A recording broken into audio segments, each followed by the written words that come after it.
ಎಲ್ಲರಿಗೂ ನಮಸ್ಕಾರ. Welcome back to my cooking vlog. ಇವತ್ತಿನ ನನ್ನ ವ್ಲಾಗಲ್ಲಿ ನಿಮಗೆ ಪಟೋಟೊ ಚಿಪ್ಸ್ ಮಾಡೋದು ತೋರಿಸ್ತಾ ಇದ್ದೀನಿ. ನೋಡಿ ಯಾವ ರೀತಿ ಕ್ರಿಸ್ಪಿಯಾಗಿ ಬಂದಿದೆ, ನೀವೇ ನೋಡ್ತಾ ಇದ್ದೀರಾ. ತುಂಬ ಕ್ರಿಸ್ಪಿಯಾಗಿ ತುಂಬ ಚೆನ್ನಾಗಿತ್ತು. ಅದರಲ್ಲೂ ಮಕ್ಕಳಿಗಂತೂ ತುಂಬ ಇಷ್ಟ ಆಗುತ್ತೆ. ಏನಾದರೂ ಸ್ನ್ಯಾಕ್ಸ್ ಮಾಡಿಕೊಡಮ್ಮ ಕ್ವಿಕ್ಕಾಗಿ ಅಂದಾಗ ಕ್ವಿಕ್ಕಾಗಿ ಮಾಡ್ಬೋದು. ನೋಡಿ, ಮೊದಲನೇದಾಗಿ ನಾನಿಲ್ಲಿ ಪಟೋಟನ ವಾಶ್ ಮಾಡಿದ್ದೀನಿ. ಕ್ಲೀನಾಗಿ ವಾಶ್ ಮಾಡಿಬಿಟ್ಟು ನಾನಿಲ್ಲಿ ನೀರಿಗೆ 2 ಸ್ಪೂನು ಉಪ್ಪು ಹಾಕಿದ್ದೀನಿ. ನೀವು ಬೇಕಾದರೆ ಸ್ವಲ್ಪ ಸಕ್ಕರೆನೂ ಹಾಕ್ಬೋದು. ನಾನು ಸಕ್ಕರೆ ಹಾಕೋದು ವೀಡಿಯೋ ಮಾಡೋಕ್ಕಾಗಿಲ್ಲ. ನಾನಿಲ್ಲಿ 2 ಸ್ಪೂನು ಸಾಲ್ಟ್ ಹಾಕಿದ್ದೀನಿ ಮತ್ತು 1 ಸ್ಪೂನು ಸಕ್ಕರೆ ಹಾಕಿದ್ದೀನಿ. ಈ ರೀತಿ ಮೊದಲೇ ನಾವು ಹಾಕಿ ಪಟೋಟನ ನೆನೆಸಿಡೋದ್ರಿಂದ ನಿಜವಾಗ್ಲೂ ಚಿಪ್ಸು ತುಂಬ ಚೆನ್ನಾಗಿ ಉಪ್ಪು ಮತ್ತು ಸ್ವೀಟ್ನೆಸ್ನ ಚೆನ್ನಾಗಿ ಹಿಡಿಯುತ್ತೆ. ಒಂದು ಸತಿ ಈ ರೀತಿನೂ ಮಾಡಿ ನೋಡಿ. ಇವಾಗ ಒಂದೊಂದಾಗಿ ನಾನು ಸಿಪ್ಪೆ ಎಲ್ಲ ತೆಗಿತಾ ಇದ್ದೀನಿ. ಫಸ್ಟ್ ವಾಶ್ ಮಾಡಿರೋ ಆಲೂಗೆಡ್ಡೆನ ಒಂದು ಬಟ್ಟೆಲಿ ವೈಪ್ ಮಾಡಿಬಿಟ್ಟು ಈ ರೀತಿ ಸಿಪ್ಪೆನ ತೆಗಿತಾ ಇದ್ದೀನಿ. ನಾನಿಲ್ಲಿ ಎಲ್ಲ ಆಲೂಗೆಡ್ಡೆನೂ ಸಿಪ್ಪೆ ತೆಗೆದುಬಿಟ್ಟು ಮತ್ತು ಚಿಪ್ಸ್ ಮೇಕರ್ ಬರುತ್ತಲ್ಲ ಅದರಲ್ಲಿ ಚಿಪ್ಸ್ ಮಾಡಲಿಕ್ಕೆ ರೆಡಿ ಮಾಡ್ತಾಯಿದ್ದೀನಿ. ಅದರಲ್ಲೂ ಮಕ್ಕಳಿಗಂತೂ ಸಮ್ಮರ್ ಹಾಲಿಡೇಸ್ ಸ್ಟಾರ್ಟ್ ಆಗಿರೋದ್ರಿಂದ ಏನಾದರೂ ಸ್ನ್ಯಾಕ್ಸ್ ಮಾಡಿಕೊಡಿ ಅಂದಾಗ ಈಸಿಯಾಗಿ ಕ್ವಿಕ್ಕಾಗಿ ಮಾಡ್ಬೋದು.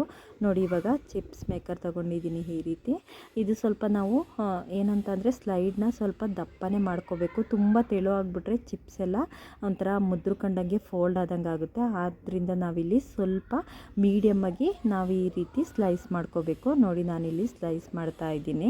ಮತ್ತು ಆಲೂಗೆಡ್ಡೆ ಈ ರೀತಿ ಸ್ಲೈಸ್ ಮಾಡಲಿಕ್ಕೆ ಹಿಂದ್ಗಡೆ ಒಂದು ಆಲೂಗೆಡ್ಡೆ ಪಿಕ್ಕರ್ ಅಂತ ಹೇಳ್ಬಿಟ್ಟು ಕೊಟ್ಟಿರ್ತಾರೆ. ನಾನು ಅದನ್ನು ನಂಗೆ ಕಳೆದೋಗಿತ್ತು, ಸದ್ಯಕ್ಕೆ ಕೈಗೆ ಸಿಗಲಿಲ್ಲ. ಆದ್ದರಿಂದ ನಾನಿಲ್ಲಿ ಈ ರೀತಿ ಫೋರ್ಕ್ ಸ್ಪೂನ್ನ ಯೂಸ್ ಮಾಡ್ಕೊಬಿಟ್ಟು ಮಾಡ್ತಾಯಿದ್ದೀನಿ. ಯಾಕಂದರೆ ನಮ್ಮ ಕೈ ಸೇಫ್ಟಿಗೋಸ್ಕರ ಈ ರೀತಿ ಅಂದರೆ ಎಂಡಿಂಗಲ್ಲಿ ಸ್ವಲ್ಪ ಪಟೋಟೊ ಉಳಿದ್ಬಿಡುತ್ತೆ. ಅದನ್ನು ನಾವು ಸ್ಲೈಸ್ ಮಾಡಬೇಕು ಮತ್ತು ನಮ್ಮ ಕೈಗೆ ಏನಾದರೂ ಏಟಾಗಬಾರ್ದು ಅಂದರೆ ಈ ರೀತಿ ಫೋರ್ಕ್ ಸ್ಪೂನ್ನ ಯೂಸ್ ಮಾಡಬೇಕು. ನೋಡಿ, ಇವಾಗ ನಾನಿಲ್ಲಿ ಸಾಲ್ಟು ಮತ್ತು ಶುಗರ್ ಹಾಕಿದ್ನಲ್ಲ ಆ ವಾಟರ್ಗೆ ಹಾಕ್ಬಿಟ್ಟು ಒಂದು 10 ನಿಮಿಷ ನೆನೆಸ್ಬೇಕು. ನೋಡಿ, ಇವಾಗ ಈ ರೀತಿ ಎಲ್ಲ ಪಟೋಟೊ ಸ್ಲೈಸ್ನ ಹಾಕ್ಬಿಟ್ಟು ನೆನೆಸ್ತಾ ಇದ್ದೀನಿ. ಈಗ ಒಂದು 10 ನಿಮಿಷ 15 ಮಿನಿಟ್ಸ್ ಆಗಿದೆ. ನೆಕ್ಸ್ಟು ನೀರನ್ನ ಸ್ಕ್ವೀಸ್ ಮಾಡಿಬಿಟ್ಟು ಈ ರೀತಿ ಒಂದು ಕಾಟನ್ ಬಟ್ಟೆ ಮೇಲೆ, ತೆಳು ಬಟ್ಟೆ ಮೇಲೆ ಹಾಕ್ತಾಯಿದ್ದೀನಿ. ನೋಡಿ, ಈ ರೀತಿ ನಾನು ಸ್ವಲ್ಪ ತೆಳುನೇ ಸ್ಲೈಸ್ ಮಾಡಿದ್ದೀನಿ. ಇನ್ನೂ ಸ್ವಲ್ಪ ಮಂದ ಮಾಡಿದರೆ ಶೇಪು ತುಂಬ ಚೆನ್ನಾಗಿ ಬರುತ್ತೆ. ನೋಡಿ, ಈ ರೀತಿ ನೀರನ್ನೆಲ್ಲ ನಾವು ಒಂದು ಬಟ್ಟೆಗೆ ಹಾಕ್ಬಿಟ್ಟು ಡ್ರೈ ಮಾಡ್ಬೋದು. ನೋಡಿ, ಇವಾಗ ನಾನು ಒಂದೊಂದೇ ಎಲ್ಲ ಅಂದರೆ ಬಿಡಿಸ್ತಾ ಇದ್ದೀನಿ. ಸ್ವಲ್ಪ ಅಂಟ್ಕೊಂಡಿರೋ ಥರ ಇದ್ವು ಪಟೋಟೊ ಸ್ಲೈಸು, ಅದನ್ನೆಲ್ಲ ಬಿಡಿಸಿದ್ದೀನಿ. ಮತ್ತು ಎಣ್ಣೆ ಕಾಯ್ಲಿಕ್ಕೆ ಇಟ್ಟಿದ್ದೆ. ಇವಾಗ ನೋಡಿ, ಈ ರೀತಿ ಒಂದೊಂದೇ ಬಿಡಿಸಾಕಬೇಕು ಅಂತ ಏನಿಲ್ಲ, ಈ ರೀತಿ ಒಟ್ಟೊಟ್ಟಿಗೆ ತೊಗೊಬಿಟ್ಟು ನಾವು ಹಾಕ್ಬೋದು. ಮತ್ತು ಇನ್ನೊಂದು ಅಂತ ಅಂದರೆ ನಾವು ಪಟೋಟೊ ಚಿಪ್ಸ್ ಮಾಡಬೇಕಾದ್ರೆ ಫ್ಲೇಮ್ನ ಜಾಸ್ತಿ ಇರಬೇಕು, ಕಡಿಮೆ ಫ್ಲೇಮಲ್ಲಿ ಮಾಡಬೇಡಿ. ಮತ್ತು ಇದು ಕಲ್ಲರಿಗೋಸ್ಕರ ನಾನಿಲ್ಲಿ ಅರಿಶಿನ ಪೌಡ್ರಿಗೆ ಸ್ವಲ್ಪ ನೀರು ಹಾಕ್ಬಿಟ್ಟು ಎಣ್ಣೆ ಒಳಗಡೆ ಹಾಕ್ತಾಯಿದ್ದೀನಿ. ಈ ರೀತಿ ಮಾಡೋದ್ರಿಂದ ನಮಗೆ ಪಟೋಟೊ ಚಿಪ್ಸು ಒಳ್ಳೆ ಕಲ್ಲರ್ ಬರುತ್ತೆ. ನೋಡಿ, ನೀವೇ ನೋಡ್ತಾ ಇದ್ದೀರಾ ಫಸ್ಟ್ ಹೆಂಗಿತ್ತು, ಇವಾಗ ನೋಡಿ ಯೆಲ್ಲೋಯಿಶ್ಗೆ ತಿರುಗಿದೆ. ಈ ರೀತಿ ಹಾಕೋದ್ರಿಂದ ನಾವು ಅರಿಶಿನ ಪುಡಿನ ನೀರಲ್ಲಿ ಮಿಕ್ಸ್ ಮಾಡಿ ಸ್ವಲ್ಪ ಎಣ್ಣೆ ಒಳಗಡೆ ಹಾಕೋದ್ರಿಂದ ಪಟೋಟೊ ಚಿಪ್ಸು ತುಂಬ ಒಳ್ಳೆ ಕಲ್ಲರ್ ಬರುತ್ತೆ. ನೆಕ್ಸ್ಟು ಪಟೋಟೊ ಚಿಪ್ಸ್ನ ನಾವು ತುಂಬ ಉರಿ ಇಟ್ಕೊಂಡು ಬೇಯಿಸೋದ್ರಿಂದ, ಐ ಫ್ಲೇಮಲ್ಲಿ ಬೇಯಿಸೋದ್ರಿಂದ ಬೇಗ ಬೇಯುತ್ತೆ. ಒಂದು 10 ಮಿನಿಟ್ಸ್ ಸಾಕು ನಾವು ಇದನ್ನು ಬೇಯಲಿಕ್ಕೆ.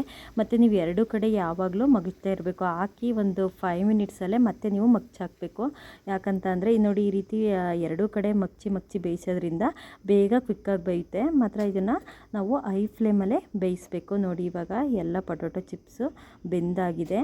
ಆಲ್ರೆಡಿ ನಾವು ಉಪ್ಪು ಮತ್ತು ಸ್ವಲ್ಪ ಶುಗರ್ ಮಿಕ್ಸ್ ಮಾಡಿರೋದ್ರಿಂದ ಈ ಹಂತದಲ್ಲಿ ಸ್ವಲ್ಪ ಕಡಿಮೆ ಸಾಲ್ಟ್ನ ಯೂಸ್ ಮಾಡೋಣ. ಮತ್ತು ನಾನಿಲ್ಲಿ ಸ್ವಲ್ಪ ಉಪ್ಪು ಮತ್ತು 1 ಸ್ಪೂನು ಚಿಲ್ಲಿ ಪೌಡ್ರ್ ಹಾಕ್ತಾಯಿದ್ದೀನಿ. ಖಾರದ ಪುಡಿ ಹಾಕಿ ಚೆನ್ನಾಗಿ ಈ ರೀತಿ ಮಿಕ್ಸ್ ಮಾಡ್ತಾಯಿದ್ದೀನಿ. ಅರಿಶಿನ ಪೌಡ್ರು ಅಷ್ಟೇ ನಾನು ಎಣ್ಣೆ ಒಳಗೆ ಹಾಕಿರೋದ್ರಿಂದ ಇವಾಗ ಹಾಕೋ ಅವಶ್ಯಕತೆ ಇಲ್ಲ, ಆಲ್ರೆಡಿ ಕಲ್ಲರ್ ಬಂದಿದೆ. ನೋಡಿ, ಈ ರೀತಿ ಬ್ರೇಕ್ ಮಾಡ್ತಿದ್ದೀನಿ. ಎಷ್ಟು ಚೆನ್ನಾಗಿ ಕಾಣಿಸ್ತಿದೆ, ನೀವೇ ನೋಡ್ತಾ ಇದ್ದೀರಾ. ಸೌಂಡ್ ಕೇಳಿದರೆ ಗೊತ್ತಾಗ್ತಿದೆ ಎಷ್ಟು ಕ್ರಿಸ್ಪಿಯಾಗಿ ಬಂದಿದೆ ಅಂತ ಹೇಳ್ಬಿಟ್ಟು.